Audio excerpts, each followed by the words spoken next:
반갑습니다. 저 왕영은 역할 맡았던 이상희입니다.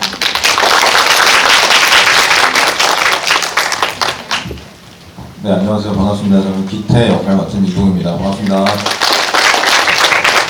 네, 안녕하세요. 저는 연출을 맡은 전지입니다.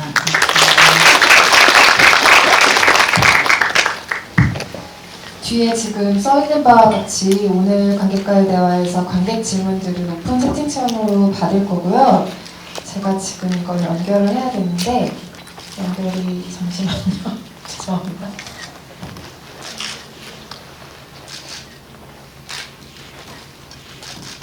제가 연결하는 동안 뭐라도 얘기 좀 해주실래요? 네, 참 요즘 너무 힘들죠. 힘든 와중에 극장까지 와주시고 마스크 끝까지 꼭 착용해 주시고 띄어앉기 손잡이 해주시길 부탁드리고요. 요새 이 마이크 돌리기는 좀 안 되는 것 때문에 오픈 채팅방으로 질문을 받는다고 하더라고요. 그래도 GV의 매력은 질문을 해주시면 그래도 제가 그분의 눈을 보고, 물론 모두와 함께 이야기하는 자리지만 그분의 눈을 보고 대답할 수 있는 시간이 저는 개인적으로 소중하다고 생각해서 저희가 이제 질문을 받을 테지만 괜찮으시다면 혹시 어떤 분이신지 여쭤봐도 될까요? 그럼 이렇게만 해주시면 제가 괜찮아요? 네, 이따 제가 뭐 대화명 누구의 질문입니다라고 할 때 그때 눈을 맞추고 싶다는 말씀이시죠? 네, 그때 가볍게 손만 들어주시면 네, 여기 계신 분들이 눈에 맞춰주신다고 합니다. 이 영화 전주에서 보신 분들도 계시죠? 작년에 전주국제영화제 상영작이었고 그때 제가 무슨 생각을 했냐면 이 영화가 개봉을 하고 모두가 이 영화에 대한 얘기 그리고 극장에 대한 얘기를 나누는 굉장히 낭만적인 풍경들을 막 상상했었던 것 같아요. 작년 전주에서. 지금 예전만큼 극장에 우리가 자유롭게 오고 갈 수가 없는 상황이라서 좀 안타깝기도 하지만 한편으로는 이런 시국이라 저는 극장이 풍경을 담긴 이 영화가 너무 소중하게 느껴지거든요. 여러분한테도 그런 의미로 닿았으면 좋겠고요. 아마 여기 계신 세 분도 지난해 영화제부터 지금까지 이 영화를 대하는 마음들이 조금씩 달라졌을 것 같아요. 시기별로 조금 달랐을 것 같고 또 이런 시기에 개봉을 하는 나의 자식, 나의 영화를 바라보는 마음이 또 달라졌을 것 같기도 해서요. 세 분께 한번 여쭤보고 싶어요. 작년부터 쭉 이 영화를 바라보는 마음이 좀 어떻게 달라지셨어요? 감독님부터 답변 부탁드립니다. 네.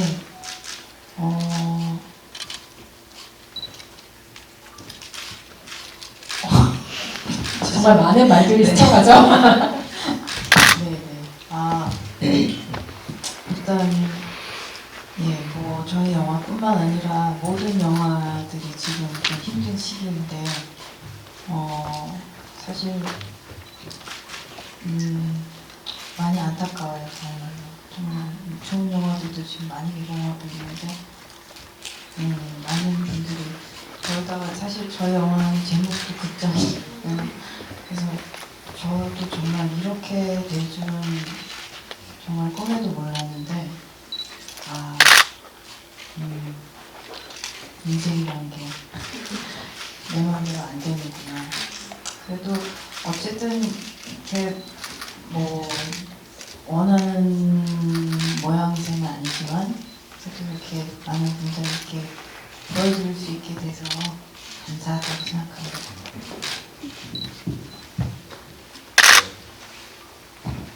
네, 저도 마찬가지로 참 이 영화를 찍는 과정과 그 전주에서의 기억이 남다르고 굉장히 인상 깊었기 때문에 좀 지금의 상황이 좀 역시 잘 좀 받아들여지지 않는 게 있어요. 그래서 참 안타깝구나. 그리고 저도 한번 그 친구랑 같이 이 영화를 집에서 VOD로 한번 시청을 해보려고 했는데 친구가 바로 저기 핸드폰 게임을 하면서 영화 시청을 시도하길래 저는 그 친구랑 영화를 하든 뭘 하든 전혀 관심이 없었거든요. 근데 제 영화를 그렇게 보니까 바로 안 되겠다 그냥 해리포터 저기 아즈카반의 죄수 혹은 캐리비안의 해적으로 바로 제가 그 채널을 돌렸거든요.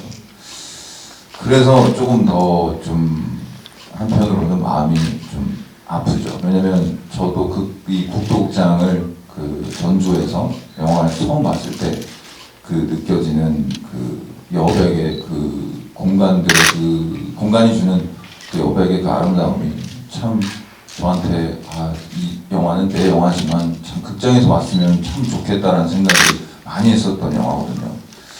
오히려 다른 어떤 화려한 영화보다. 근데 어떻게 하다 보니까 지금 이 상황 때문에 이렇게 지금 선보이게 됐는데 저도 역시 감독님과 마찬가지로 그래도 이렇게나마 관객분들하고 인사할 수 있어서 너무 다행이라고 또 생각을 하고 있습니다. 그래서 이렇게 자리해주신 여러분께 진심으로 감사드린다는 말씀 꼭 하고 싶었습니다. 네, 저도 비슷해요. 그래서 어쨌든 저희가 개봉하고 나서 받게 되면 첫 GV인데 보통 개봉하면 이제 첫 주에 열심히 이제 관객분들을 만나러 다니잖아요. 근데 저희는 저희뿐만 아니라 많은 영화들이 그랬듯이 이 상황 때문인 것도 있고 또 여러 가지 내부적인 일 때문에 그런 부분도 있는데 그래서 오늘 이 자리에서 뵙게 되는 게 되게 좀 신기하기도 하고 고맙기도 하고 되게 귀한 것 같아요. 그래서 오늘 가지는 자리를 다 같이 좋은 기억으로 가지고 갈 수 있게 이 시간을 잘 보냈으면 좋겠어요. 네. 아까 극장에 대해서 조금 더 생각하게 된다 이런 얘기를 제가 오늘 띄웠었는데 국도극장이 실제로는 사라진 극장이고 이제 이런 재개봉관들은 보기 힘들고 근데 어쨌든 영화의 마지막 장면에서는 계속 꿋꿋하게 지키고 있잖아요. 그래서 저는 처음으로 이 영화를 보고 극장이 우리를 보는 마음은 어떤 거지? 이런 생각을 좀 했던 것 같아요. 우리한테는 극장이 있어, 소중해. 근데 극장은 우리를 어떻게 생각하지? 우리를 어떤 마음으로 기다리고 있지? 이런 생각들을 이 영화를 통해 하게 됐는데 요즘처럼 극장이 조금 더 애틋해지는 때가 없었어서 자꾸 제가 이렇게 좀 감상적인 이야기를 하게 되나 봐요. 네, 그렇기도 하고 이 영화가 너무 따뜻하잖아요. 인물 하나하나를 매만지는 시선이 너무 따뜻한 영화여서 제가 처음 이 영화를 본 순간부터 내내 반해 있는 상태인데 감독님께 이 질문 한번 드려보고 싶더라고요. 시나리오 과정에서 가장 마지막에 추가된 인물이 누구인지 궁금해요. 왜냐하면 영화를 볼수록 각 인물에게 아주 충분한 사연을 주고 있는 작품이라 생각이 들고 어느 캐릭터는 좀 소홀하게 만지지 않은 티가 너무 많이 물씬 나는 영화거든요. 다 정성스럽게 매만져서 내놓은 캐릭터 이런 생각이 들어서요. 어느 캐릭터를 가장 마지막에 추가하셨어요? 잘 기억은 안 나는데 저런 네 논리적으로 생각해 보면 아무래도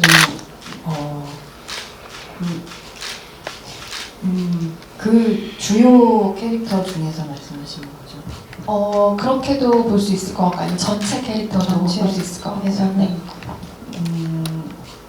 100% 확신을 할 수는 없지만 아무래도 그 정규수 선생님이 연기하신 부동산 성씨가 아마 제일 마지막이지 않았을까. 왜냐면 오씨, 기태, 영은, 엄마, 형은 너무 핵심 인물이기 때문에 동시에 시작이 됐을 것 같고 상진이 정도?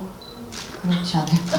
서현우 배우 연기한 네. 소중하지 않다는 건 아니고 순서적으로 조금 그렇게 안 그래도 그 부동산 성씨가 등장하는 장면에 그 정규수 배우가 연기한 캐릭터는 잠깐 나오고 빠지잖아요. 정말 왔어 라고 소개를 해주는 장면인데 저는 거기서도 캐릭터에 대한 애정이 너무 보였어요. 아마 그런 데서 아시죠? 뭐 저기에서 뭐가 왔는데 뭐 전라도투기 같은 뭔가를 하시잖아요. 거시기하고 머시기가 온다고 그거는 사실 저희 대본에는 없었어요. 근데 정규 선생님도 전라도 분이시거든요. 그래서 이렇게 보시다가 애드립으로 해주신 거. 좀 환상적인 애드립으로 해주시고 퇴장하셨네요. 그래서 머시기가 오늘 여기 오셨는데 전지혜 감독님께 이런 질문도 드려보고 싶었어요. 그러니까 제가 그 캐릭터 하나하나를 매만지는 감독의 시선에 너무 빠져 있다 보니까 혹시 이 감독님 평소에 군상극을 만드는 것도 관심이 있으실까 생각이 들더라고요. 그러니까 연극처럼 아주 많은 캐릭터들이 등장해서 그들 하나하나의 사연을 좀 주는 그 방식을 우리가 군상극이라고 하잖아요. 주로 이제 일본 영화에서 사실은 많이 쓰는 방식 같은 것들인데 그 시나리오에도 관심이 있으실까 싶었어요. 한 번도 이렇게 생각은 해보진 않았는데 그 용어도 오늘 처음 알았는데 네, 근데 이 영화를 처음 쓸 때도 물론 기태가 메인으로 이야기를 끌고 나와 기태에 대한 얘기지만 사실은 모든 캐릭터들이 모든 사람들의 그 사람이 가지고 있는 면들을 다 가지고 있어요. 그리고 뭐 누구 한 명이 나쁜 놈이고 누가 한 명이 좋은 놈 이런 거 없이 그냥 다들 불쌍한 우리의 그 좀 뭐랄까 감추고 싶기도 하고 그런 면들을 다 가지고 있기 때문에 뭐 그거를 어느 하나를 좀 뭐 소홀히 말하자면 그렇게 할 수가 없는 상황이었었어요. 네, 쓸 때. 그 캐릭터 하나하나가 너무 정성스럽다는데 아마 많은 관객분들이 공감을 하실 것 같고 특히 여기 앉아있는 두 명의 캐릭터 그 오씨 아저씨, 어머니를 연기한 그 캐릭터들의 면면이 특히 그러하다는데 공감을 하실 것 같은데요. 이번에 제가 영화를 다시 보면서 무슨 생각을 했냐면 고향으로 내려오기 전에 기태의 상황이 조금 더 궁금해졌어요. 왜냐하면 이력서를 쓰잖아요. PC방에서. 근데 그때 처음에 볼 때는 그냥 이력서 쓰는구나 라고 생각을 했는데 이게 자세히 보면은 이 사람이 산업회사에서도 몇 개월씩은 두어 번 일을 했던 경험이 있는 거예요. 그래서 마케팅의 경력직으로 이력서를 쓰더라고요. 그래서 어쩌면 사법고시가 폐지가 된 게 이 사람에게는 핑계일 수도 있겠다. 고향으로 오게 만드는 이런 생각을 하게 됐어요. 이동희 배우님은 그 기태가 내려오기 전의 상황들을 어떻게 조금 더 풍성하게 이야기를 만드셨을지 궁금해요. 일단 감독님하고 그 전 상황에 대해서 구체적으로 나눠본 적은 없어가지고 혹시 감독님이 설정하신 부분이 있으시면 한번. 여기 안 했었나요? 누가? 했었다면 죄송합니다.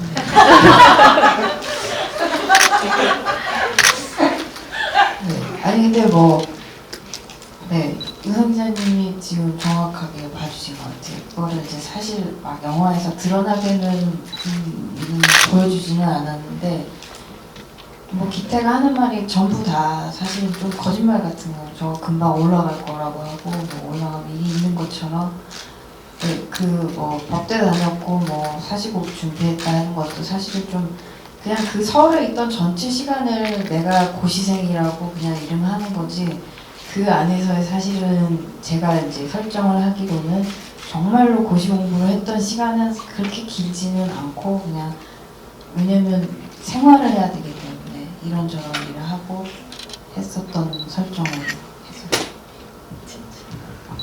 감독판에서 볼 수 있는 게 조금 더 짙은 여백이라고 생각을 해요. 그래서 기태에게도 조금 더 많은 여백의 순간들을 영화가 제공하고 있다고 생각하는데 저는 터미널에 버스가 이렇게 도착하면서 영화가 시작이 되고 그 다음에 차 안에 혼자 이렇게 옆모습으로 앉아있는 그 얼굴을 비추는 씬을 굉장히 좋아해요. 그리고 그 이후에 좀 여기저기 돌아다니는 듯한 그 기태의 모습들을 참 좋아하는데 처음으로 관객이 보는 모습이잖아요. 기태의 모습이 뭔가 어딘가를 멍하니 응시하고 있고 어디로 가야 할지 좀 잘 모르고 당황한 듯한 인상을 첫 장면, 첫 시퀀스부터 주고 있는데 어떤 모습이 좀 묻어나길 바라셨어요? 이동희 배우는 그 첫 등장에서? 저는 개인적으로 영화를 볼 때 그 인물이 딱 처음에 관객하고 마주하는 그 순간을 굉장히 중요하게 생각을 하거든요. 이 배우가, 이 인물이 어떤 표정과 어떤 분위기를 갖고 있냐에 따라서 그 첫 단추를 잘 채울 수 있다고 생각을 하는데 그래서 그 장면이 첫 장면이 될 거라고 생각을 하고 그 버스에 내리기 직전에 내리고 싶지 않은 기태 내리고 싶지도 않고 하긴 내려서 어디 가고 싶지도 않은 그렇지만 어쩔 수 없이 내려온 그 사람의 그 착잡한 얼굴이 저는 그냥 시작부터 모든 걸 다 어떻게 보면 표현할 수 있다고 좀 믿었었고 그래서 어떻게 보면 영화에서 가장 신경 써서 표현한 장면이기도 하죠. 근데 저는 개인적으로 거기에서의 어떤 표정은 제 어린 시절의 모든 어떤 그 유년 시절 기억이 기획을 더듬어서 참 가고 싶지 않은데 누군가가 이제 등떠 밀어서 그런 자리에 가게 됐을 때 그런 일들이 참 많았거든요. 그래서 저기에 가면은 참 어울리기도 쉽지 않을 텐데에 대한 어떤 외로움 그리고 느껴지는 그런 착잡함을 좀 기태하고 많이 좀 연결짓고 싶었어요. 그때. 그래서 굉장히 신경을 많이 썼었는데 이를테면 제가 좋아하는 영화에서 그런 얼굴로 시작한 영화가 이제 최근에 본 영화인데 1917이라는 영화에 그 조지 맥케이라는 배우가 그 카메라 뒤쪽으로 먼 곳을 바라보면서 짓는 표정이 있거든요. 저는 그 표정을 보면서 물론 국도장 그 전에 찍었지만 조지 맥케이가 연구에서 뭐 했다고 하기에는 좀 물론 그분한테는 부족하지만 근데 참 굉장히 영화에서 그게 굉장히 중요하다는 거를 좀 많이 좀 염두하고 있었는데 마침 감독님하고 이 영화를 찍을 때 그 시나리오에 그렇게 써있는 그 기태의 얼굴을 보면서 첫 단추가 잘 채워질 수 있겠다라는 생각을 했었던 것 같아요. 저는 이동희 배우가 연기하는 것들 항상 보면 진짜 예민하게 디테일을 잘 챙기는 배우라고 생각해요. 그래서 그 첫 장면에 너무 감탄했던 기억이 있고 아직도 가장 좋아하는 장면 중에 하나인데요. 앞으로 이동희 배우가 연기하는 캐릭터의 첫 등장을 조금 더 유심히 보게 될 것 같은 그런 기분이 들어요. 마침 지금 대화창에 이동희 짱 멋있어 라는 대화명을 쓰시는 분이 좀 후반 장면이긴 한데 기태가 혼자 남아서 못 먹는다던 고등어를 먹고 영은이의 문자를 받고 눈물을 흘린 장면이 인상 깊었어요. 배우님은 그 장면을 연기하면서 어떤 생각을 하셨나요? 라는 질문 주셨어요. 혹시 손을 한번 네. 저는 그때 그 고등어를 이렇게 해집는 때 잘 또 안 되죠. 근데 이제 그게 그런 생각을 했었어요. 엄마가 집에서 같이 고등어를 먹는다는 혼자만의 상상을 했었어요. 그래서 이렇게 좀 해집어서 엄마 걸 좀 남겨놓는 거기서 좀 혼자 어떤 좀 울컥 좀 차오르는 감정이 생겼던 것 같아요. 그리고 나서 이제 영은의 문자 그 전에 이제 영은 문자 돌고 이제 그 느끼는 감정들은 이게 그래도 이 외로운 와중에 누군가가 나를 이렇게 생각하고 있다라는 그 마음에 대해서 굉장히 좀 기태로서는 좀 많이 좀 치유가 되는 그런 감정이었던 것 같아요. 그래서 고등어 같은 경우에는 그 엄마 생각을 좀 많이 했었고 그 영은하고의 이제 뒤로 이어지는 그 마지막 장면으로 이어지는 그 감정은 저는 개인적으로는 사실 기태는 고향에 남았을 거라고 생각을 하는데 감독님이 그 영화를 보니까 열린 결말을 하셨구나라는 생각이 들어서 저는 그렇습니다. 네, 저는 항상 뭐 감독은 닫아놨어도 결말은 언제나 열려있다고 생각해요. 뭐 결말은 보는 사람의 것이니까. 이제 여기서는 저부터도 열어놨죠. 네. 네, 제가 혼자 닫고 있지 않겠습니다. 배우가 어떤 장면을 연기할 때 어떤 생각을 가지고 했는지 좀 진정하시고요. 그 얘기를 들으면 영화를 여러 번 봐도 우리가 캐치하지 못하는 무언가를 배우가 얘기해줄 때 그게 굉장히 짜릿하기도 하고 좀 미안하기도 한 것 같아요. 저렇게까지 하나하나 디테일하게 연기한 것들을 왜 보면서 발견하지 못했지? 이런 생각을 지금 하면서 얘기를 듣고 있었어요. 네? 아무도 모르셨을 거예요. 근데 그런 고민을 같이 나눌 수 있는 자리가 있어서 지금 너무 좋다는 생각을 하고 있고요. 아까 첫 등장에 대한 얘기를 했는데 그 기태 등장과는 너무나 차별화되게 요란하게 등장하는 원영은 씨가 또 영화에 있잖아요. 중국집 촬영이 사실 생각해보면 굉장히 아수라장이거든요. 그 뒤에서 차를 막 퍼포먼스라고 따르고 있는데 앞에서 가족들은 막 싸우고 있는 상황이고 막 애는 막 엎어지려고 하고 있고 막 이런 상황인데 그 중국집에서 촬영하는 그날 기억을 어떻게 갖고 있어요? 그냥 순탄하게 넘어갔어요, 그 장면이 설마? 네, 순탄했죠, 우리. 이상희 배우님은 굉장히 순탄하게 정말 철저한 연습을 통해서 단 한 번도 다 일부러 물을 친 거잖아요. 일부러 철저히 계산된 물튀김으로 완벽히 구사하셨고 이제 나머지 배우들이 이제 이 상황이 적응이 안 되니까 저 같은 경우는 정말 많이 터가지고 아 정말 무슨 생각을 가지고 내가 여기 앉아 있는지 굉장히 헷갈리더라고요. 근데 그때 저는 그 찍은 모니터를 보면서 좀 패배감에 젖어들었습니다. 나름 그래도 코믹 연기에 자부심을 조금 가지고 있었는데 이상희 배우님께 없던 그 벨트를 반납하게 됐습니다. 근데 이게 원래 조금 더 능숙하게 잘하는 설정이에요. 감독님은 그걸 원하셨고, 왜냐면 왕영은이가 되게 열심히 사니까 이 알바 저 알바 다 하면서 되게 열심히 사니까, 그리고 그 친구한테는 그곳에서 그걸 하는 게 일이니까 그 가족의 상황과는 별개로 저도 잘 해내고 싶었거든요. 그리고 연습도 그 주전자 들고 다니면서 많이 했어요. 많이 했는데 그냥 그 정도 나왔어요. 아니 인상 깊었어요. 아니 그리고 중국집 얘기를 꺼내자마자 지금 댓글창이 폭발하기 시작했는데 일단 이동 휘리릭이라는 아이디를 쓰시는 분께서 정말 그런 중국집이 존재하나요? 라는 질문을 우선 주셨어요. 네네, 진짜로 원래 그런 퍼포먼스는 원래 중국에 원래 있는 거고요. 그리고 우리나라에는 있는지 몰랐는데 제가 전에도 전주에서도 말씀드린 것 같은데 저희 동네에 있었어요.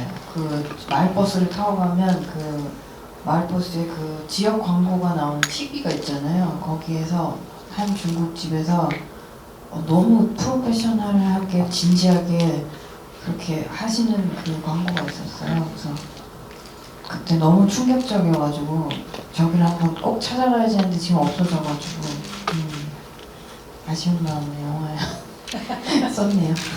관련된 질문이 하나 더 와 있어요. 한나래라는 아이디 쓰시는 분께서 은영이 무량룡이 춤 누구에게 배우신 건지요? 라는 질문 주셨네요. 그 뒤에 춤추시는 거 누구한테 배우신 건지. 혹시 어떤 분인지 여쭤봐도 될까요? 손 부끄러우신가요? 아, 네.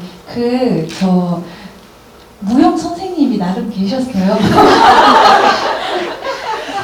선생님한테 개인 레슨도 몇 번 받았고, 근데 원래 선생님께서는 되게 더 화려하고 멋있는 액션을 이렇게 준비해 오셨는데 개인 레슨을 하면서 계속 이제 빠지는 거죠, 개수가.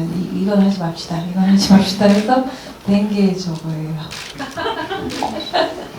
아, 그리고 그 선생님은 우리 영화에 출연도 잠깐 하셨어요. 어느 장면이요? 맞아요. 그 중국집에서 얼굴이 아주 잠깐 나오는 웨이터 음식 갖다 놓고 나가시는 정순아 배우라고. 무량동에 하나 이렇게 많은 사연이 있었답니다, 여러분. 그래서 이상희 배우에게 같은 질문을 전주에서 드렸던 기억이 있는데 이게 너무 반가웠어요. 그러니까 완전 이 배우의 초기작이 생각나는 역할이었거든요. 되게 순하고 감성적인 얼굴을 진짜 오랜만에 스크린에서 본 것 같은 느낌이 있었어요. 그래서 극중에서 오씨 아저씨가 뭐 악발이다, 쟤처럼 일 많이 하는 사람은 없을 거다 이런 얘기를 하긴 하는데 우리가 보기에는 참 맑고 되게 단단해서 예쁜 사람처럼 보였어요, 영은이가. 그래서 어떻게 보면 이 영화 안에서 굉장히 이상적인 인물인 것 같기도 해요. 근데 이전에 연애담이라는 작품도 물론 있었지만 다시 한번 어쨌든 멜로드라마의 주인공이 된 거잖아요, 이 영화에서. 이 캐스팅이 전 되게 반가웠거든요. 본인은 어땠어요? 저도 좋았어요. 이거 아시는 분은 아실지 모르겠는데 제가 우연히 먼저 이 대본을 보게 됐고 그 영은이라는 친구가 너무 매력적이어서 제가 하고 싶다고 먼저 오퍼를 드렸어요. 대본 속에 이 친구를 너무 해보고 싶다고. 그래서 저도 되게 좋았고 되게 잘 표현해보고 싶었던 역할이었어요.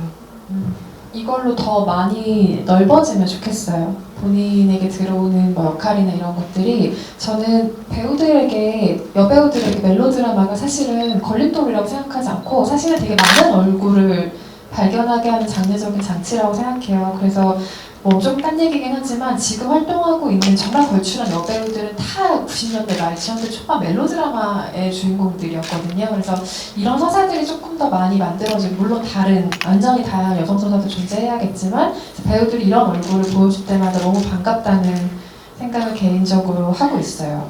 기태가 영은을 바라보는 마음에 대해서는 우리가 정리를 좀 하고 넘어가야 됩니다. 왜냐하면 이성적인 호감은 당연히 있겠지만 저는 좀 자기에게 없는 면을 영은에게 보았기 때문에 조금 호감을 가진 게 아닐까라는 생각을 했어요. 그러니까 원하는 걸 향해서 굉장히 다부지게 걸어가는 캐릭터잖아요. 건강한 자존감을 가진 캐릭터죠, 영화 안에서. 그래서 영은을 향한 기태의 마음이 이게 좀 복합적으로 섞여 있을 거라는 생각을 했는데, 이동희 배우님은 어떻게 보셨어요? 네, 맞아요. 그 감독님도 그걸 원하셨고, 약간 기태가 바라보는 영혼은 참 나에게 없는, 내가 가지지 않은 어떤 부분을 가진 그 사람에게 끌리는, 그 좀 반대 성향에 끌리는 그런 사람이길 원하셨던 것 같아요. 그리고 저도 이 기태를 연기하면서 영혼을 바라볼 때 그런 모습들이 참 이상희 배우님이 잘 표현을 해주셔서 그렇게 좀 물끄러미 바라보면서 계속 그런 감정을 가지려고 노력을 했던 것 같아요. 나에게는 없는, 나는 저러지 못하는데 참 저런 모습을 가진 사람이 있다니에 대한 어떤 그런 마음으로 영혼을 좀 많이 바라보려고 했던 것 같아요.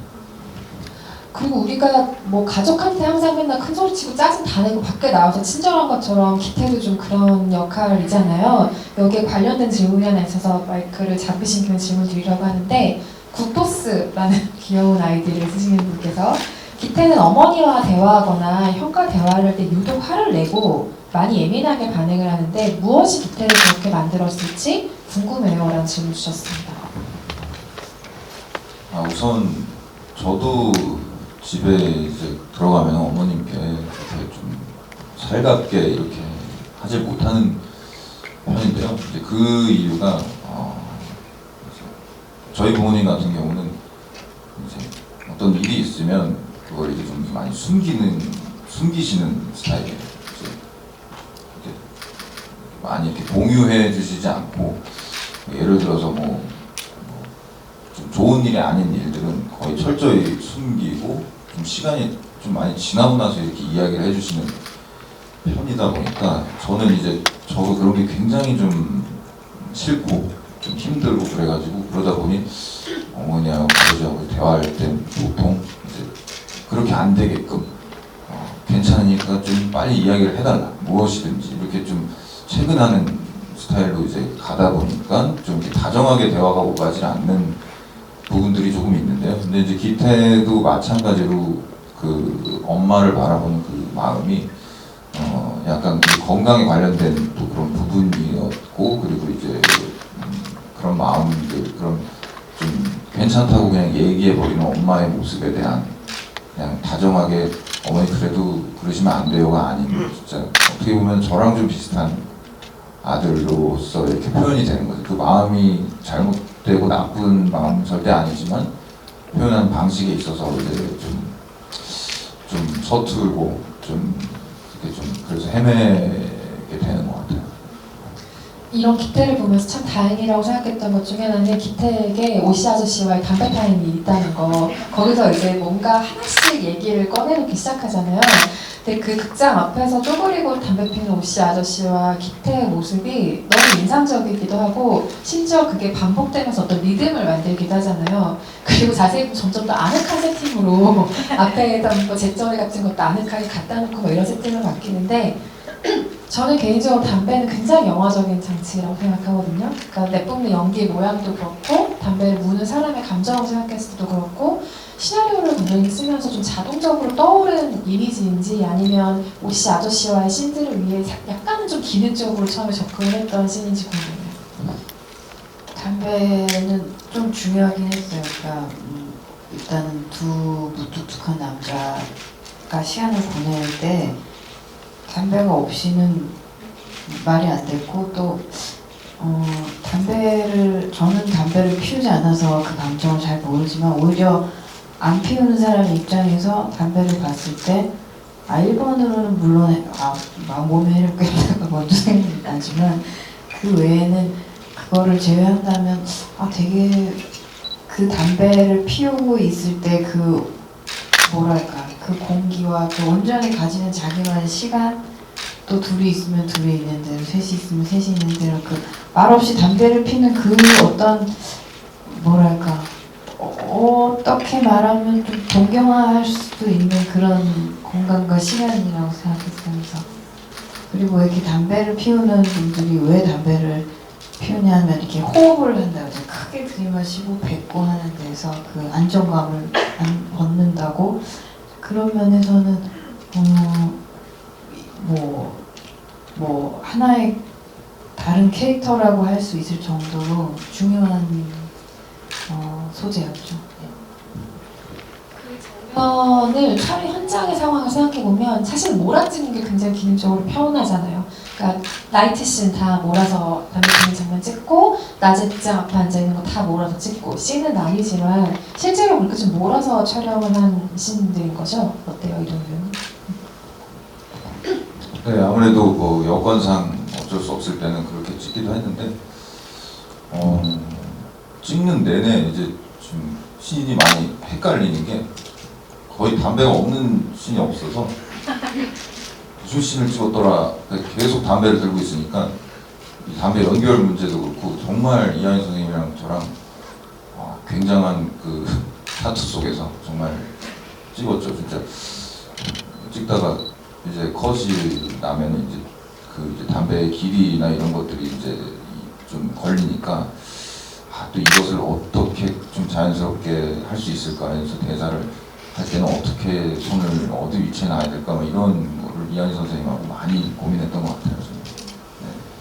이게 우리는 편안하게 두 사람의 대화를 들을 수 있는 씬들이잖아요. 그런데 이게 아주 내적으로 살펴보면은 그 이한희 배우와 이동희 배우가 서로 오가는 디테일의 내공들이 정말 장난 아닌 장면들로 보였어요. 그래서 배우들도 좀 연기하면서 굉장히 짜릿함을 느끼는 장면이 아니었을까 싶은데요. 맞아요. 저는 다른 부분보다 그 참 오 씨와의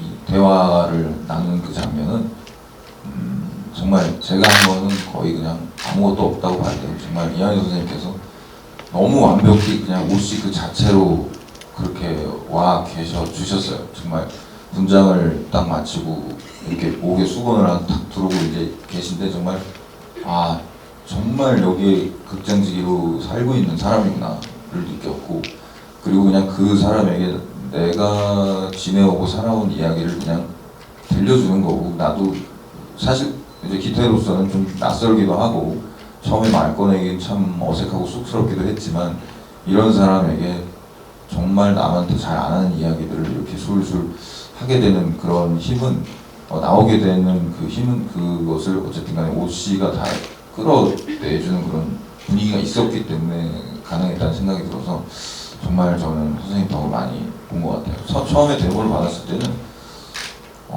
제 인생 최고의 영화 인생 최고의 분량의 대사 한 6장에서 7장이었어요. 그래서 가기 전날까지도 정말 눈 감고 이걸 한 번에 가시려나? 설마 끊어가시겠지? 그런 뭐 조금의 어떤 그런 마음도 있었지만, 근데 딱 현장 들어가서 오 씨랑 연기를 하는데, 이한 선생님하고 연기를 하는데 정말 술술술 그냥 나오더라고요. 제가 마치 그 삶을 살아온 사람인 것처럼 느끼게끔 선생님이 너무 잘 해주신 것 같아요.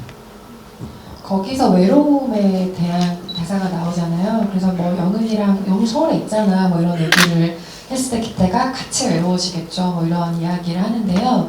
마침 여기에 그 외로움의 키워드에 관해서 질문 주신 분이 계세요. 아이스 커피 아이디 쓰시는 분께서 서울에서는 영은과도 같이 외로워질 거란 기태의 대사가 인상적인데요. 감독님, 배우님들도 서울에서만 느끼는 외로움이 있다고 생각하시나요? 라는 질문 주셨어요. 제가 썼을 때는 저도 서울 사람이긴 한데 서울 자체라기보다 뭐 서울에 가족이 있고 친구가 다 있으면 또 다르겠죠. 근데 기태는 혼자 떨어져 와서 타지인 거잖아요. 그러니까 서울이라기보다 타지이면서 대도시인 그것이 더 컸던 것 같아요.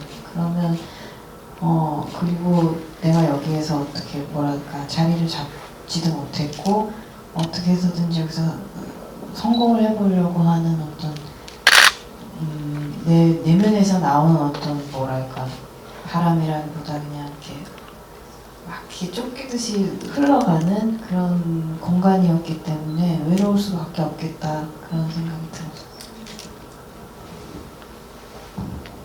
저도 가끔 이렇게 이제 이쪽 서울 시내 여기 종로 쪽 이렇게 나오면 분주하잖아요. 이제 광화문 쪽 뭐 이렇게 시청 그리고 명동 일대를 이렇게 지나다니면 정말 어디론가 바쁘게 움직이는 그런 사람들 속에서 제가 예전에 이제 배우가 되고 싶어가지고 막 노력하던 시절에 이제 학교 다니고 졸업을 하고 나서 이제 일거리가 없어서 이제 돌아다니던 시절에 이쪽 근처를 참 많이 왔어요. 이제 이 극장도 마찬가지고 뭐 근처에 있는 많은 극장들에서 옛날 영화들을 많이 지금 상영을 하고 서울아트 시네마 옛날에 있던 낙원상가 건물도 그렇고 저쪽 시네피부도 그렇고 많이 오가면서 영화를 보고 좀 많이 위로를 받고 또 공부를 하고 그랬는데 그때마다 이제 이쪽을 나와보면 사람들은 뭔가 굉장히 바빠 보이고 출근해서 일을 하고 그리고 점심시간에 시간을 내서 커피를 마시고 다시 복귀를 하는 그런 모습들을 보면서 굉장히 그때 조금 뭔가 모를 어떤 외로움이 있었어요. 직업이 아무래도 그때 없었기도 했고 근데 저는 영화 배우라는 것을 꿈을 꾸고 있는 어떤 한 사람으로서 저렇게 매일 일을 하면서 어떤 성취를 해 나가는 사람들을 보면서 저는 어디쯤에 와 있는 것인가에 대한 그리고 저의 집이 좀 시내하고 좀 떨어진 동네다 보니까 그쪽은 굉장히 좀 한산한 편인데 저도 가끔 지금도 아까 지금 식사하려고 조금 일찍 와서 돌아다녀 보면은 역시 느껴지는 그런 도심 속의 외로움이 아직 있거든요.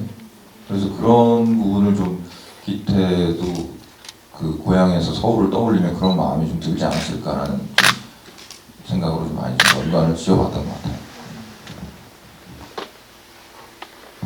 저는 고향이 서울이 아니라서 그런지 서울에 있어요. 서울이 주는 외로움이 있는 것 같아요. 뭐 가끔 촬영하거나 할 때 그냥 서울만 벗어나도 기분이 너무 좋아요. 고속도로 타고 탁 나가는데 산세가 보이기 시작하면 너무 기분 좋고 그리고 만약에 저희는 이제 일이 규칙적이지 않으니까 일이 없으면 또 불안해지거든요. 그래서 서울에 있으면 불안한데 지방에 가 있으면 또 괜찮아요. 그러니까 여기가 마치 전 뉴욕은 안 가봤지만 또 뉴욕 자주 가니까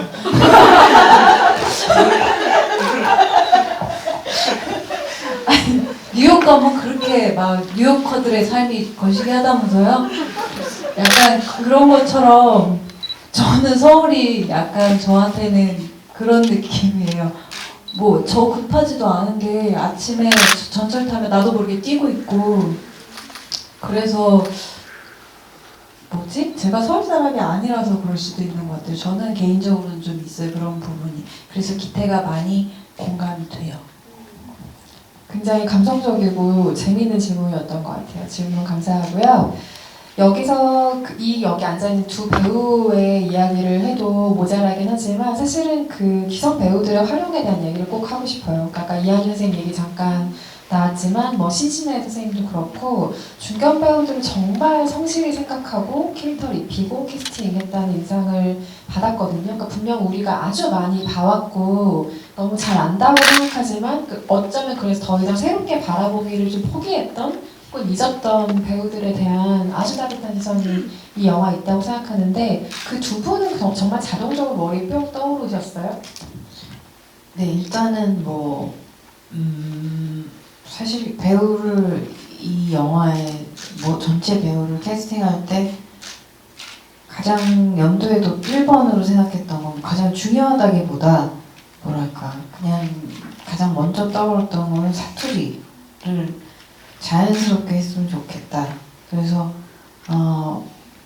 어르신들은 사실은 그 사투리가 가능한 분들로 좁혀지긴 했었어요. 근데 그 와중에 이한희 선생님이나 신희 선생님은 뭐 사실은 사투리가 아니었다고 하더라도 너무 그냥 제 머릿속에 그 두 배우분들의 이미지는 이거네. 그래서 했는데 처음에는 살짝의 반대는 아니고 이렇게 진짜로 그런 분들이 네 조금 계셨었어요. 근데 동희 씨도 맨날 얘기하지만 네. 저도 감독님한테 아 감독님 그 혹시 추석 특집 핵폭탄 가족 코미디 생각하시냐고 제가 대본을 잘못 봤냐고 선생님 부분과 제가 나서면 추석 때 가능성이 있어 보인다 그런 이야기를 좀 한번 했었죠.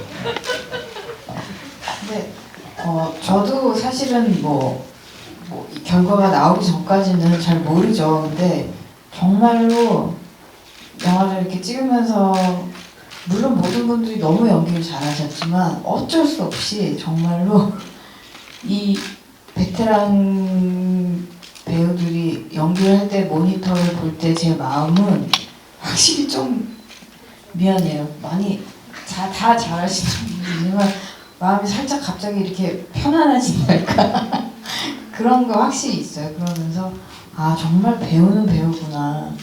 신 선생님 막 화려한 막 선녀 옷 입고 세상은 요지경 부르실 때랑 어떻게 저렇게 다르실 수가 있지? 정말로. 전 개인적으로 이한희 배우님에 대한 굉장히 인상적인 기억이 있어요. 제가 인터뷰를 했던 건 아닌데 제가 꼬꼬마 기자 시절에 저희 편집장님이 이한희 배우를 인터뷰하고 온 기사를 읽으면서 제가 감동의 눈물을 막 흘렸던 기억이 있는데 거기에 무슨 얘기가 있냐면 본인은 단역이거나 조연이지만 편집되지 않는 배우라는 표현을 쓰시더라고요. 그러니까 내 연기는 한 장면도 잘라낼 게 없이 현장에서 쏟아내고 온다라는 얘기를 하셨던 기억이 아직도 있는데 그 두 배우가 아마 현장에서 그런 모습들을 보여주시지 않았을까 짐작이 돼요. 근데 어떡해요? 저 영화에서 어떡하지? 네. 뭐 다른 이유는 아니고 그냥 흐름 이제 너무 길기도 하고 아니 근데 처음에 모르시는 일. 그러게요. 네. 네. 근데 저도 그 신진애 선생님 처음 하신다고 했을 때 왜냐면 제가 본 모습들이 매체에서 뭐 극한 직업에서도 너무 재미있으시고 그리고 저도 요지경이 좀 컸어가지고 근데 리딩 자체 하고서 진짜 되게 깜짝 놀랐고 너무 좋았고 영화 보고서 저한테 사실 가장 큰 울림을 준 사람이었어요. 아무래도 제가 뭐 우리 엄마가 생각나고 그래서 그랬을 수도 있는데 되게 좋았고 놀라웠어요. 그리고 한희 선생님도 원체 사람에 대한 그 배려라고 해야 되나? 그런 마음이 되게 깊으세요. 예전에 무슨 얘기를 하다가 기사 같은 거였던 것 같아요. 뭐 마음 아픈 이야기 기사를 제가 얘기하다가 아, 이거 너무 마음 아플 것 같아요. 뭐 저도 이해가 돼요라고 말을 했을 때 선배님이 이해가 된다는 말은 함부로 쓰면 안 된다고 만약에 이게 얘기해도 되는지 모르겠는데 잘 전달이 될지 모르겠어요. 네가 손이 요만큼이 없는 사람이야. 그렇다고 네가 이만큼 없는 사람을 이해할 수 있다고 말하면 안 돼 라고 얘기하셨는데 저는 그 말이 되게 좋았어요. 그런 마음을 가진 태도로 항상 현장에 오셨고 저희를 대해주셨던 것 같아서 저도 너무 좋아했고 동희도 특히 진짜 좋아했고 맞아요. 제가 그 선생님하고 거기가 벌교였나요? 벌교에서 이제 재밌는 에피소드인데 재밌는 거 전에 또 좀 훈훈한 이야기를 먼저 하겠습니다. 선생님한테 제가 이제 참 대본이 참 좋아서 저는 이 영화를 하는 게 참 기뻐요. 이렇게 말씀을 드렸더니 선생님께서 나도 어디서 들은 얘기고 한데 네가 지금 하는 일을 사랑하려고 해야지 네가 무슨 일을 해서 사랑한다고 자꾸 이유를 달면 안 된다. 이런 얘기를 하시더라고요. 제가 그때 좀 머리가 좀 멍해졌었는데, 그러니까 선생님 이야기를 듣고 배우 일이라는 것을 또 다시 한번 생각해보는 되게 좋은 또 시간이었고, 그리고 나서 선생님하고 커피를 마시고 이렇게 말씀드려도 되나? 선생님하고 커피를 마시고 이제 나왔어요. 나왔는데 정말 외제차 중에서도 제일 좋은 외제차 있잖아요. 그냥 우리가 알고 있는 독일차, 3사 독일차보다 더 훌륭한, 정말 저는 실물도 많이 못 본 차가 거기 그렇게 딱 주차가 돼 있더라고요. 그래서 와, 여기 정말 화려한 차가 여기 있네요. 이러면서 선생님한테 참 아주 좀 신기하네요. 이렇게 얘기하고 있었는데 한참 들으시다 선생님이 내 차요? 선생님 벌교까지 저 차를 운전을 해서 그때 선생님 매니저 없이 다니셨는데, 매니저가 없이 그냥 혼자 다니셨는데, 그러면서 덧붙인 말씀이 일을 사랑하면 네, 좀 감동이 퇴색되는 좀 얘기를 했는데 아무튼 그런 일이 있었습니다. 제가 그때 배꼽을 잡고 정말 쓰러졌어요. 네, 정말 재밌었던 일이었습니다. 네. 저희 어렵지만 저희 일을 사랑해보도록 해요. 그럼 저희에게도 언젠가. 이한희 선생님도 그렇고 뭐 이상희 배우도 얘기했지만 신신혜 선생님 나오는 장면, 사실 아픈 엄마는 사실 영화에 치특해져. 항상 보면 너무 마음이 아닌데 엄마들은 왜 그렇게 냉장고에 리모컨을 넣을까요? 치매가 걸린 엄마들이. 그러니까 그 정신을 어떻게 고등어를 부어놓고 자식들이 어디서 그냥 밥도 못 먹을까봐 평생 걱정하던 기억 때문에 그러는지, 걱정 살아서 평생 그러는지, 그 리모컨을 냉장고에서 기타가 이렇게 꺼낼 때마다 저는 계속해서 눈물을 흘렸던 기억이 있어요. 어쨌든 그 두 분과 여기 계신 배우들, 여기 계시지 않은, 언급되지 않은 모든 배우들이 너무나 정성스럽게 연기한 작품이기 때문에 우리한테 그게 전해져 오는 것 같고요. 채팅창에 극장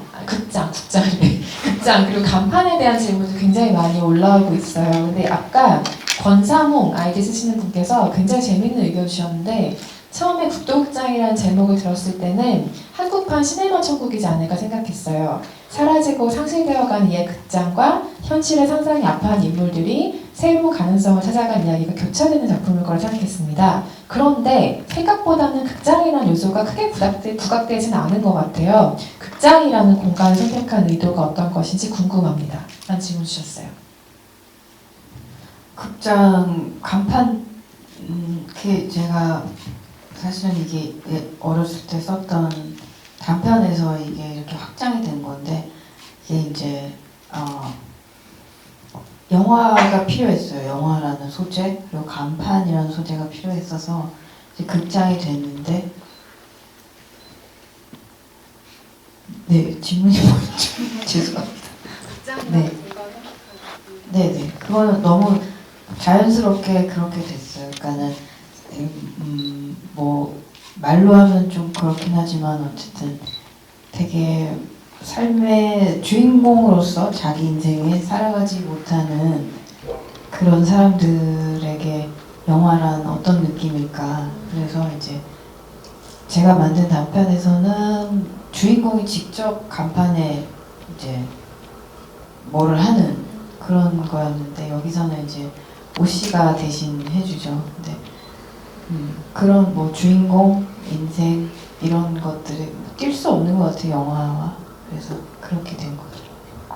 아마도 이 영화를 보는 2000년대생 출생 뭐 관객들이라든지 극장에 그렇게 그림을 간판에 걸던 걸 아예 모르는 관객이 있을 수도 있다는 생각이. 저도 몰라요. 그런 생각이 들기도 했었는데, 그 그림을 그려서 하는 간판들이 이 영화에 나오니까 굉장히 반갑더라고요. 한동안 멀티플렉스가 생기면서 정말 완전히 잊고 있던 추억 중에 하나인데, 여기에서 안 그래도 영화 간판에 대한 질문들도 많이 있었어요. 에보니 조하라는 아이디 쓰시는 분께서 감독님, 영화 간판 영화들은 감독님 최애 영화들인가요? 라는 질문 주셨어요. 네, 누구세요? 제가 아는 분 같은데. 네. 배경 지인이? 네. 아니야, 아는 지금. 제목이 영화들인가요? 예, 그거 맞기도 하고요. 근데 이제 그거는 영화의 설정상 그 멀티플렉스가 생기면서 이런 단관극장들이 없어지면서 또 간판, 천간판도 없어지는 그 시기들에서 이게 왜 극중에서 오씨가 얘기를 하잖아요. 뭐 어서 갖고 와서 쓰는 것들도 있고, 그러니까 영화를 닫으면서 자연스럽게 같이 버려진 간판들을 쓸 수 있는 영화의 시기들이 90년대 후반, 초반, 그다음에 2000년대 초반의 영화들이거든요. 그래서 그 시기를 정해놓고 그 안에서 영화들을 찾은 거예요. 그래서 그 영화 순서마다 컨셉트는 있었죠. 근데 거기에 맞게 메시지를 전달할 수 있는 영화들을 그 안에서 고른 거죠. 예. 저 흐르는 강물처럼이 가장 처음에 나왔던 것 같고, 인물들의 감정이랑 좀 연결되는 영화도 나왔던 것 같아요.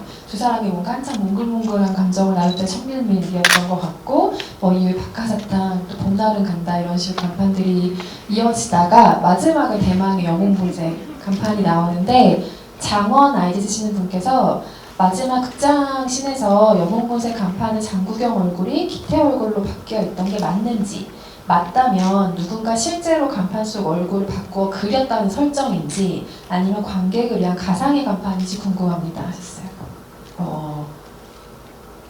제가 충분히 연출을 잘 못했나 봐요. 그거는 오씨가 기태 이제 혼자 두고 극장에 두고 입원을 하러 가면서 이제 전날 뭐 그런 얘기해요. 뭐 그 간판을 거느리면 늦게 와가지고, 그러니까 그게 기태가 밤에 작업실을 찾아왔던 그날에 이제 새로 걸린 간판인데, 몰래 이제 기태를 위해서 그려 놓았던 마지막 선물 같은 그런 간판이었던 거죠. 근데 이제 그게 충분히 전달은 안 된 모양이군요. 아니에요. 그것도 열린 결말로, 네, 열린 네. 간판으로. 안 그래도 배우들께 그 질문 하고 싶었거든요. 만약에 이 영화 속에 본인이 출연했던 한 장면을 저런 식으로 국도극장의 간판, 그림 간판으로 그려서 걸 수 있다면 각각 어떤 장면들을 꼽고 싶으세요? 아니요, 이 영화 안에서요. 본인이 찍은 이 영화 안에서 출연 장면들 중에 하나를 그림의 간판으로 만들 수 있다면 어떤 거 택하시겠어요? 어렵네요, 질문이. 그러니까 다시 말하면 이 영화에서 제일 좋아하는 장면, 본인이 출연한 중에 그런 얘기 아니에요? 그림으로 그려서 간판으로 네. 걸고 싶은 장면. 네. 동의. 저는 딱 좋아하는 장면이라기보다는 어쨌든 제목하고도 잘 맞아야 하니까, 극장에서 제가 혼자 청소를 하는 그 텅 빈 객석에 그 걸레질을 하고 있는 저와 그 뒤쪽에서 놀리키려고 하는 상희 누나까지 이렇게 포스터로 하면 좀 공포 영화 같나요? 아무튼 그게 그 제목하고 좀 잘 어울릴 것 같네요. 답변 부담되시겠어요?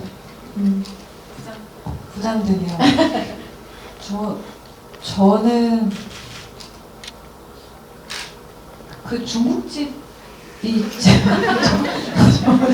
좋은 전주 그 프로그램 책에 보면 그게 그 제일 커버로 돼 있었거든요. 근데 그게 되게 느낌이 좋았어요. 안 그래도 이런 질문 주신 분 계셨는데 저도 이 스틸 굉장히 좋았거든요. 그러니까 영화 공개된 다음에 공개된 스틸인데, 그 이수민이라는 아이디 쓰시는 분께서 기태가 술에 취해서 영은의 알바라는 카페에 찾아가는 씬이 있잖아요. 근데 그 포털 사이트 같은 데 나와 있는 이 사진을 보면 어떤 장면이 있냐면, 기태가 영은에게 기대 있는 그 사진이 있어요. 근데 영화 안에서 그게 나오지 않잖아요. 그거에 대한 질문 주셨어요. 어떤 장면이었는지 궁금하고, 또 그것이 들어가지 않은 이유가 뭔지 궁금하시다고요. 그게 있어요. 찍기도 찍었는데 이제 기태가 이제 막 그 형과의 막 괴로움, 엄마를 어떻게 해야 되지 이런 영훈이는 같이 가자고 하고 그 괴로운 마음에 못 마시는 술을 마시고 가서 이제 영훈이가 물을 갖다 주고 나서 물을 막 벌컥벌컥 마셔요. 마시고서는 갑자기 이렇게 와락, 사실 시나리오는 앉는 거였는데 이제 두 배우가 그때 상황과 해서 그냥 이렇게 살짝 기대는 정도로 하자 해서 찍었는데 왜 잘렸을까요? 저도 잘 기억이 안 나는데 네, 뭔가 조금 네, 막상 찍어놓고 보니까 좀 너무 왈칵인가 그런 느낌도 있었을 수도 있고, 그리고 약간은 좀 영은이와의 관계를 조금 아사무사하게 조금 남겨놓고 싶은 마음도 있었던 것 같아요. 그러니까 너무 이렇게 갑자기 표현을 해버리면 조금 헤어지는 게 좀, 그 다음에 영은이가 바로 서울에 가 있고 해서 그런 편집 때문에 이제 좀 네. 네, 그 스틸 굉장히 예쁜 스틸이에요. 못 보신 분들은 꼭 한번 찾아서 보셨으면 좋겠고요.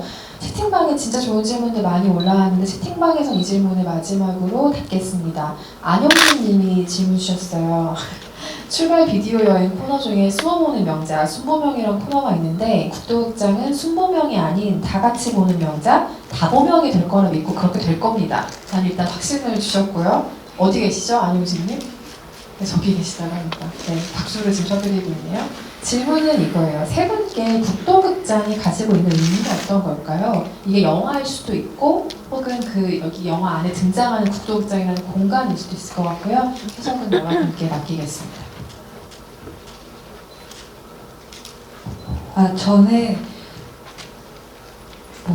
영화를 보면서 사실 국도극장 그 간판에 걸리는 그 그림들이 조금 더 대본을 읽을 때보다 명확하게 보이고 와닿았었는데, 왜 가끔 영화 보면은 참 저 사람의 삶은 멋있고 사랑스럽고 비극적인 것조차도 아름답고 막 그렇잖아요. 근데 내 삶은 과연 그럴까 싶을 때가 있는데, 이 국도극장을 보면서 기태의 삶도 그 위에 걸린 입간판들처럼 그 부분들이 되게 닮아있고 의미있고, 그리고 밖에서 보는, 그러니까 내 눈에는 애처롭고 안쓰럽긴 하지만 또 한편으로는 아름다운데 라는 생각이 들기는 하더라고요. 그래서 제가 살고 있는 이 삶도 어쩌면 그럴 수 있지 않을까 하는 생각 해봤던 것 같아요. 저도 마찬가지로 어떤 삶이 영화 같다라고 말하기보다는 그냥 모든 삶이 영화라고 생각을 하거든요. 각자의 자리에서 살아가고 있는 삶이 한편의 영화라고 생각을 하는데, 그래서 그 국도극장이라는 이 영화와 시나리오를 읽고 나서 정말 기태로서의 삶이, 그리고 저 이동이라는 사람으로서의 삶이 참 이렇게 드라마틱하고 화려한 일이 이렇게 자주 일어나는 그런 삶이 아니거든요. 저 역시도 그냥 평범하게 그냥 살아가고 특별한 거 없지만, 근데 그 와중에서 또 어떤 그런 소소한 행복을 가지고 이렇게 살아가는 그런 모습들이 정말 우리 같은 어떤 모든 사람의 모습이라고, 보편적인 어떤 감정이라고 느꼈었고, 그리고 국도극장, 그리고 극장이 주는 저에게 어떤 의미는, 저는 항상 좀 마음이 외롭거나 힘든 일이 있을 때 좀 친구들을 만나서 이렇게 풀기보다는 극장에 좀 혼자 많이 가는 편이거든요. 친구들이 바쁠 때도 있을 거고, 아니면 그 친구들이 저희 이야기를 이렇게 좀 듣기 조금 부담스러워 할 때도 있을 것 같다는 또 저만의 어떤 생각이 들 때 극장을 찾아가곤 했는데, 거기에서 한 2시간 정도 이렇게 앉아있으면 장르가 어떤 영화든 좀 굉장히 많이 좀 마음의 위안을 받아요. 그래서 그런 영화가 오늘 찾아오신 관객분들과 또 이 영화를 정말 다보명이 돼서 정말 많은 사람들이 그렇게 느껴주신다면 너무너무 행복할 것 같다는 생각을 했었어요. 이 영화를 찍기 전에도 참 누군가에게 위로가 되는 그런 영화가 됐으면 하는 그런 마음이 좀 들었었던 것 같아요. 네, 저는 영화의 내용보다도 이 영화를 찍으면서 내가 아직은 철이 한참 더 들어야겠구나 이런 생각을 했어요. 그러니까 막 한때는 이제 영화가 만들어지기 전에는 뭐좀 들떠있기도 하고 좀 그랬기도 했는데 이제 영화를 촬영을 들어가고 이제 바로 며칠 전까지도 영화 개봉을 하고 또 개봉을 한 후에도 사실 개인적으로 많이 힘들었었거든요. 그런데 난 왜 이렇게 힘들지? 왜 이렇게 힘들게 찍고 힘들게 개봉하고 근데 계속 힘든 것만 생각했구나 내가. 근데 이렇게 돌아보면 정말 너무 이런 좋은 인연들이 정말 힘이 많이 됐거든요. 두 분 비롯해서 다른 선배님들, 배우들도 그렇고 스태프들 사실 힘든 것만 생각하면 정말 양적으로만 따지면 고마운 사람들이 훨씬 많았어서 국도극장이 어떤 의미냐 물어보면 너무 고마운 영화다. 그리고 그냥 앞으로도 제가 이렇게 제 인생을 살아가는 데 있어서 조금 인생을 보는 자세라든지 힘든 걸 넘어갈 때에 이 영화가 많이 도움이 될 것 같아요. 아까 여기서 빈빈이라는 아이디 쓰시는 분께서 영화 안에서 모든 캐릭터와 감정과 서사가 너무 섬세하게 다뤄져서 좋았다는 얘기를 남겨주셨어요. 감독님의 다음 작품도 아마 그렇겠죠. 이런 시선을 가지고 계신 분이라면 다음 영화도 충분히 그럴 것 같아요. 오늘 정말 좋은 질문들 많이 주시고 마스크도 한 번도 안 벗으시고 오늘 끝까지 경청해 주셔서 감사드리고요. 국도극장 배우들이 이제 막 감독님과 같이 극장으로 움직이기 시작했는데 우리에게 극장이 있어서 정말 다행이에요. 이런 얘기 나누셔서 너무 좋은 시간이었고요. 이상희 배우님부터 오늘 오신 관객 여러분들께 끝인사 한 말씀씩 부탁드리겠습니다. 근데 되게 오늘 귀한 이런 경험은 저는 처음이라서 그 마스크를 쓰신 상태로 이렇게 되게 열렬히 응시해주고 응원해주시는 게 한편으로 참 마음이 고맙고 또 빨리 좀 이 사태가 해결되었으면 좋겠고 OTT가 잘 된다는데 아니 그 극장이 없으면은 저는 되게 슬퍼질 것 같아요. 동희가 힘들 때 극장을 찾아가서 혼자서 온전히 이렇게 맞이하는 고독과 적막의 순간을 좋아하듯이 저도 되게 그런데 좀 같이 살 수 있었으면 좋겠네요. 죄송합니다. 오늘 와주셔서 정말 감사하고 너무 반가웠습니다.